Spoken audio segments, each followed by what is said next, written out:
প্রিয় দর্শক, আজকে একটু শক্ত কথা বলবো। ভারতীয় এক দালাল সাংবাদিক, তার নাম মাসুদ কামাল, তাকে এখন আর আপনারা ছেড়ে দিলে হবে না। যেখানে পাবেন সেখানে একটু গরম সিন্নি খাওয়াই দিতে হবে। কেন নাম গরম সিন্নি খাওয়াতে হবে? সে বর্তমান সময়ে যে ধরনের উচ্ছৃঙ্খল কথাবার্তা ডক্টর মোহাম্মদ ইউনূস স্যারকে নিয়ে বলছে, এরকম উচ্ছৃঙ্খল কথাবার্তা বলার পিছনে তার বড় খুঁটিটা হয়েছে হাসিনার ব্যাংকের থলিটা তার কাছে রাখা গেছে। বাংলাদেশ জাতীয়তাবাদী দল বিএনপি চরমনাইয়ের বিরুদ্ধে প্রকাশ্যে বিশ্বতকার শুরু করেছে, মিথ্যাচার শুরু করেছে, শত্রু জ্ঞান শুরু করেছে।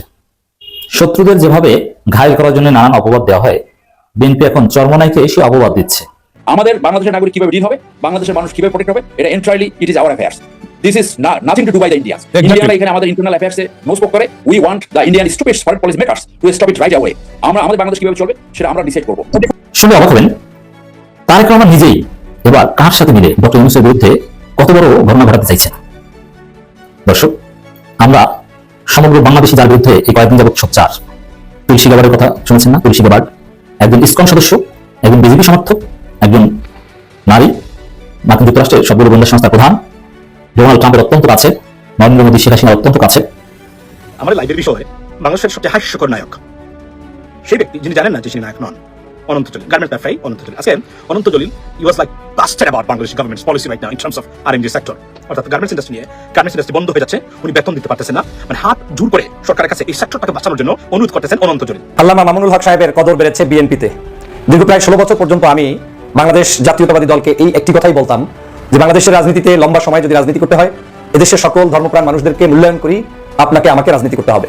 ইসলামপন্থী মানুষদেরকে অবজ্ঞা করার যে একটি নজির আওয়ামী লীগ স্থাপন করেছে, সেখান থেকে আমাদের বের হয়ে আসতে হবে এবং আমরা যখন দুর্দিনে থাকি, সেই দুর্দিনেও আপনার একে অপরকে খোঁজ নিয়ে পাশে থাকতে হবে। মার্চ রাজধানীর তেজগাঁওয়ে প্রধান উপদেষ্টার কার্যালয়ে ডক্টর মোহাম্মদ ইউনূসের সভাপতিত্বে উপদেষ্টা পরিষদের সভা অনুষ্ঠিত হয়। সভায় যেসব সিদ্ধান্ত গ্রহণ করা হয়েছে সেগুলো হলো: আসসালামু আলাইকুম প্রিয় দর্শক, বর্তমান সময়ের বাংলাদেশের রাজনৈতিক প্রেক্ষাপট বা রাজনৈতিক পরিস্থিতির উপর বিশ্লেষণ করে আপনাদের সামনে কিছু গুরুত্বপূর্ণ ভিডিও ফুটেজ নিয়ে হাজির হয়েছি।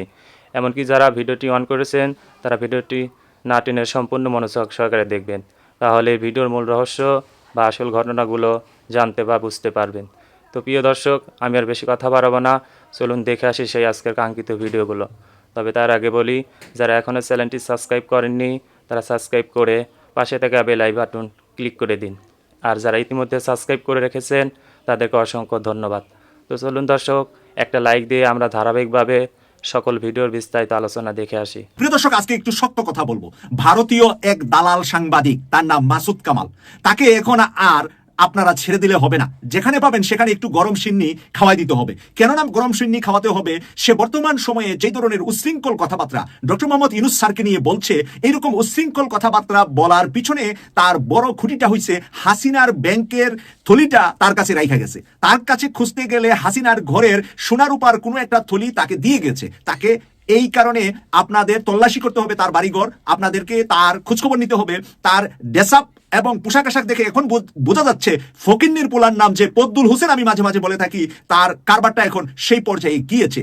আমার সাথে কিন্তু তার ভালো সম্পর্ক ছিল, আছে, এখনো আছে কি আছে না, আমি কিন্তু লাস্ট কয়েক মাস তার সাথে যোগাযোগ করি না। এর আগে কিন্তু আমার টকশোতে এসে কথা বলেছে এবং ভালো সম্পর্ক ছিল। কিন্তু আমার আপন ভাইও যদি ডক্টর মোহাম্মদ ইউনূসকে আবল তাবল কথা বলে, তাহলে একটু গরম সিন্নি খাওয়াই দেওয়ার ব্যবস্থা আপনারা করে নেবেন, সে যদি আমার আপন ভাইও হয়ে থাকে। এটা হলো আপনাদের কাছে বলছি, যারা আমাকে ভালোবাসেন, কেটিভি 24-কে ভালোবাসেন। এবার মাসুদ কামাল বলছে নাকি, কি কারণে আমি খেপলাম, একটু আপনাদেরকে একটা হেডলাইন পড়ে শোনাচ্ছি।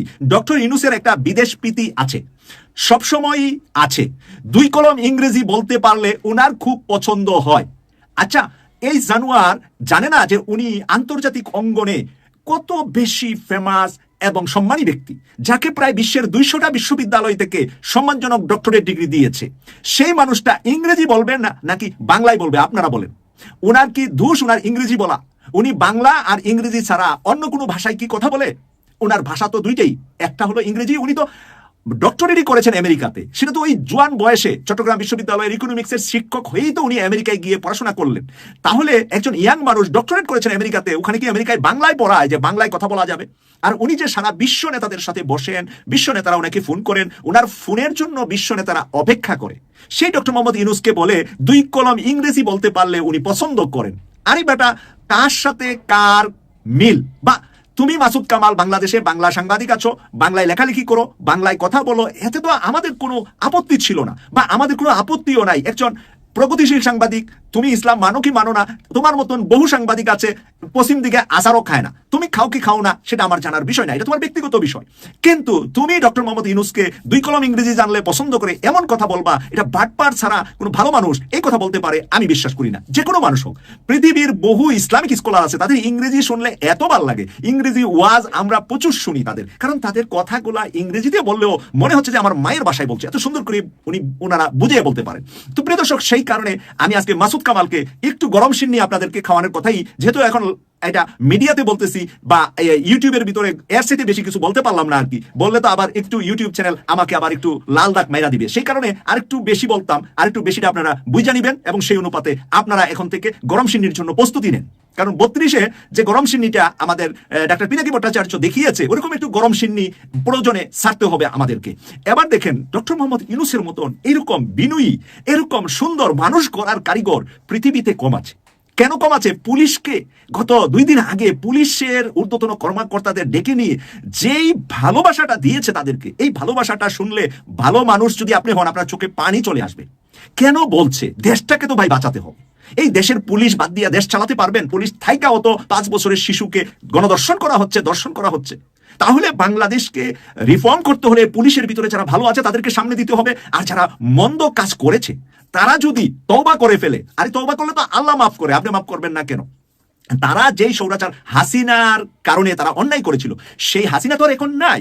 তারা যদি তার হুকুম মানার কারণে অন্যায় করে থাকে, যারা একেবারে সরাসরি মানে খুন খারাপির সাথে জড়িত, তাদের বিচার তো ডক্টর ইউনূস করতেছেন। তাদেরকে গ্রেফতার করা হচ্ছে, তাদেরকে পদচ্যুত করা হচ্ছে, তাদেরকে চাকরি থেকে বের করা হচ্ছে, সৎ অফিসারদেরকে, যোগ্যতা সম্পন্ন ব্যক্তিদেরকে সামনে আনা হচ্ছে। প্রিয় দর্শক, দেখেন পুলিশকে উনি কি বলছে, একটু আমি পরে শোনাচ্ছি, 4-5 লাইন।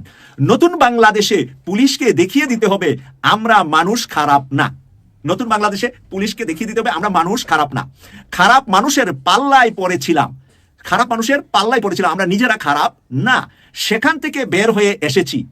পুলিশ হব বন্ধু, পুলিশ হব জনতার বন্ধু। এখন দেখেন পুলিশ মায়ের খা মানুষের কাছে কিচ্ছু করে না, মানুষকে লাঠি দিয়া বেড়ায় বাড়ি দেয়, মানুষের উপরে বাড়ি দেয় না, মানুষকে একটু ভয় দেখায় বিশৃঙ্খলা করে মানে ছুড়ানোর জন্য চেষ্টা করে। আর কিছু হাসিনার কুলাঙ্গাররা যখন উগ্রতা ছড়ানোর জন্য চেষ্টা করে, তাদের ছত্রভঙ্গ করার জন্য সরকারের বা স্বরাষ্ট্রমন্ত্রীর যে অর্ডার আসে সেটা তো অবশ্যই করে, কিন্তু যেন তেন জায়গায় আগের মতন মিছিল মিটিং এটা পাইলেই পিটানো, ওটা কিন্তু পুলিশ করছে না। প্রিয় দর্শক, এখানে লেখছে কারণ আমি আইনের পক্ষের মানুষ, পুলিশ হব বন্ধু কারণ আমি আইনের পক্ষের মানুষ।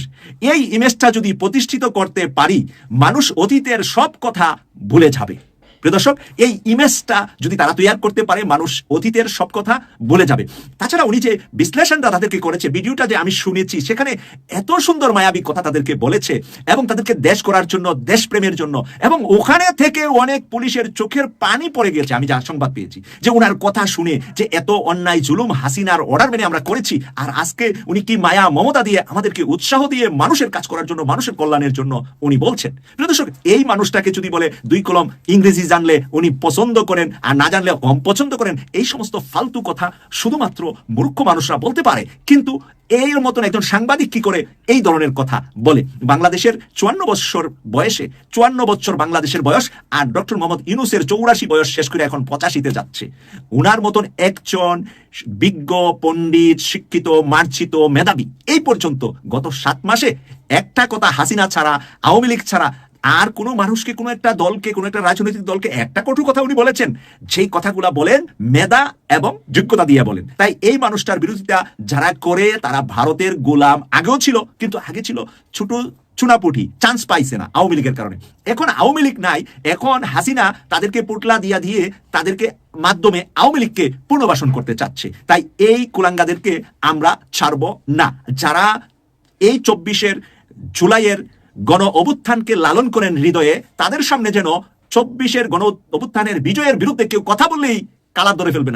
আর কি করবেন বুঝতে পারছেন তো আপনারা, কালারটা ধরে ফেলবেন আর কি। এইটা প্রেস ক্লাবে হোক, এইটা 5 স্টার হোটেলে হোক, আর এইটা মানে জনসভায়, জনসম্মুখে, নীরবে, যেখানেই হোক, জুলাই আগস্টের এই আন্দোলনের বিরুদ্ধে, এই সংগ্রামের বিরুদ্ধে, শহীদদের বিরুদ্ধে, আহতদের বিরুদ্ধে যারাই কথা বলবে, আমি ফার্স্টেই বলছি এটা আমার ভাই হলেও আগে কালারে ধরে ফেলবেন, দইরা কিছু গরম সিন্নি খাওয়াই দিবেন। আল্লামা মামুনুল হক সাহেবের কদর বেড়েছে বিএনপিতে। দীর্ঘ প্রায় 16 বছর পর্যন্ত আমি বাংলাদেশ জাতীয়তাবাদী দলকে এই একটি কথাই বলতাম যে বাংলাদেশের রাজনীতিতে লম্বা সময় যদি রাজনীতি করতে হয়, এদেশের সকল ধর্মপ্রাণ মানুষদেরকে মূল্যায়ন করি আপনাকে আমাকে রাজনীতি করতে হবে। ইসলামপন্থী মানুষদেরকে অবজ্ঞা করার যে একটি নজির আওয়ামী লীগ স্থাপন করেছে, সেখান থেকে আমাদের বের হয়ে আসতে হবে। এবং আমরা যখন দুর্দিনে থাকি, সেই দুর্দিনেও আপনার একে অপরকে খোঁজ নিয়ে পাশে থাকতে হবে। কিন্তু আমি কিছুটা কিঞ্চিত ব্যর্থ হয়েছি। 16 বছর বিভিন্ন সময় বলার চেষ্টা করতাম, কিন্তু আমি অনেক ক্ষেত্রে নিগৃহীতের শিকার হতাম। বললে অনেক সময় বলতেন, আপনি এত ধর্মপ্রাণ ব্যক্তিদের পক্ষে কেন বলেন, তারা কি করতে পারে, অনেকের ছোটোখাটো জায়গা থেকে অনেক মন্তব্য আসতো। কিন্তু বাস্তবতা হচ্ছে, আপনি ক্ষমতায় যেতে চান কিংবা ক্ষমতাকে পাকাপোক্ত করে রাখতে চান, এই বাংলাদেশের এই যে কর্নারগুলো রয়েছে, এই কর্নারগুলোকে অবজ্ঞা করে পথ চলা অসম্ভব। শহীদ রাষ্ট্রপতি জিয়াউর রহমানের প্রতিষ্ঠিত বাংলাদেশ জাতীয়তাবাদী দল ধর্মীয় ইসলামী মূল্যবোধে প্রতিষ্ঠিত একটি দল। যারা এই দলটাকে টেনে হিসেবে আওয়ামী লীগের মতো বানাতে চায়, তারা নিশ্চিত এই দলের কল্যাণকামী কোনো ব্যক্তি নয়, বরং দলটাকে ধ্বংস করার জন্য উঠে পড়ে লেগেছে। আমরা এই দলটার যখন দুর্দিন হয়, তখন কাউকে পাশে পাই না, শুধু স্বাচ্ছা কিছু মানুষ যারা সত্যি দলকে ধর্মভিত্তিক বিভিন্ন চিন্তা চেতনা, রাষ্ট্রের চিন্তার আলোকে ভালোবাসে, তারা এই দলকে সমর্থন করে যায়, ভালোবেসে যায়, যেমনটা আমিও একজন। কিন্তু এই দলে অনেক সময় অনেক ভালো মানুষের প্রশংসা করতে গিয়ে কোণঠাসাও হয়েছে। এই কথাগুলো বলতে দ্বিধা নেই, এজন্য রাজনীতিতে শেষ বলতে কোনো কথা নেই। এই বাংলাদেশে আমি সবসময় ঐক্যের রাজনীতির পক্ষে ছিলাম, এখনো আছি। আমি কখনোই মনে করি না যে বাংলাদেশের রাজনীতিতে বিএনপির সাথে জামাতের কিংবা হেফাজতের কিংবা চরমনায়ের কিংবা সবার একেবারে সাত বেজির সম্পর্ক রেখে দেশটা ভালো চলবে, সেটা আমি নিজে কখনোই বিশ্বাস করি না। আমি বিশ্বাস করি ক্ষমতায় সরকারি দল, বিরোধী দল কিংবা পক্ষে বিপক্ষে মতামত থাকলেও আন্ডারস্ট্যান্ডিংটা এত হাই লেভেলে থাকতে হবে, যাতে করে জামাত ক্ষমতায় যাক কিংবা বিএনপি ক্ষমতায় যাক কিংবা চরমনাই যাক কিংবা হেফাজত যাক কিংবা আরও XYZ যাক, যেই যাক না কেন, তার বিরোধী যারা, তাদের সাথে ওই সরকারি পক্ষের সুসম্পর্ক রেখে দেশকে চালাতে হবে। কারণ আপনার এনিমি স্পষ্ট ক্লিয়ার চোখের সামনে। আওয়ামী লীগ, ফেসিবাদ এবং ভারতীয় আধিপত্যবাদ এই যে বাংলাদেশে চেপে বসেছে, এই চেপে বসা জায়গা থেকে উত্তরণ করতে হলে এই আধিপত্যবাদের বিরুদ্ধে শক্তিগুলোর ঐক্যবদ্ধ থাকতে হবে। অ্যাটলিস্ট এতটুকু জানতে হবে যে ভাই, আমি সরকারে আছি, কিন্তু তুমিও আমার ভাই, তুমি বিরোধী দলে থাকলেও অতটুকুই ডিস্টার্ব আমাকে করো, যতটুকু করলে আমি অন্তত টিকে থাকতে পারি। না হয় আমরা যদি একে অপরের পিছনে দ্বন্দ্ব লাগিয়ে দেই, সংঘাত লাগিয়ে দেই, সমস্যা ক্রিয়েট করি, রাষ্ট্রে আমরা কেউ টিকে থাকতে পারবো না। এবং এটাই বাস্তব সত্য কথা। আমি বিএনপিকে গত এই মানে শেখ হাসিনার পতনের আগে বিভিন্ন আর্টিকেল লেখায়, ভিডিওতে, বক্তব্যে বলার চেষ্টা করতাম যে চেপে ধরে হলেও বাংলাদেশের কিছু কিছু রাজনৈতিক দলের নেতাদেরকে সংসদে ডেকে এনে এমপি বানাতে হবে। চরমনার পীর সাহেবকে রাখতে হবে, মামুনুল সাহেবকে রাখতে হবে, জামাত ইসলামের আমির ডাক্তার শফিক সাহেবকে থাকতে হবে, তারেক রহমান সাহেবকে থাকতে হবে। এরকম করে বাছাইকৃত কিছু মানুষকে সংসদে যখন রাখবেন, তারাই এই সংসদটাকে আগামীর 5 বছর পরিচালনা করে টিকিয়ে রাখবে। এবং এই সংসদের মধ্যে ওপেন স্পেস থাকতে হবে, যাতে আপনার সমালোচনা আমি করতে পারি, আমার সমালোচনা আপনি করতে পারেন। কিন্তু এই সমালোচনার অর্থ এই নয় যে সমালোচনার মধ্য দিয়ে আওয়ামী লীগকে নিয়ে আসবো, না। আমরা একে অপরের সমালোচনা করব, রাষ্ট্র উন্নয়নে জনগণও জানবে যে আমার সমালোচনার উদ্দেশ্য হচ্ছে বিএনপিকে সংশোধন করা, জামাতকে সংশোধন করা, কিংবা জামাতের সমালোচনার উদ্দেশ্য হচ্ছে তিনি যাতে অন্য কোনো লাইনে গিয়ে মানে দেশের বিরুদ্ধে কোনো ধরনের ষড়যন্ত্রে লিপ্ত না হতে পারে, একে অপরের সাথে সম্পর্কে থাকতে পারে। এই যে একটা সুন্দরতম সম্পর্ক, সেটা রক্ষাটাই ছিল আমার বক্তব্যের মূল মেসেজ।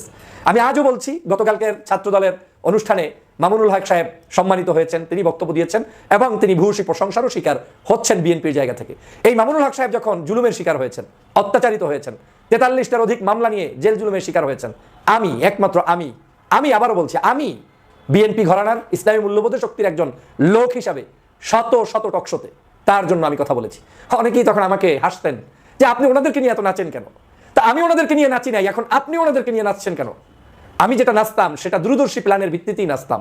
আজও যে জামাতকে নিয়ে নাচি কিংবা চরমনাইকে নিয়ে নাচি কিংবা ডানপন্থী মানুষগুলোকে নিয়ে নাচি, এর পিছনে অন্যতম কারণ হচ্ছে ইউনিটি কনসেপ্ট, যাতে আমরা ঐক্যবদ্ধ থাকতে পারি, যাতে আমরা শততা বিভক্ত এই বাংলাদেশকে জাতির ক্লান্তি লগ্নে একসাথে বসার মতো পরিস্থিতি তৈরি করতে পারি, যাতে অন্তত এমন কিছু মানুষ তৈরি হোক যারা একে অপরের সাথে বসার লিঙ্ক আপ করে দিতে পারে। আমি সেই কাজটি করছি।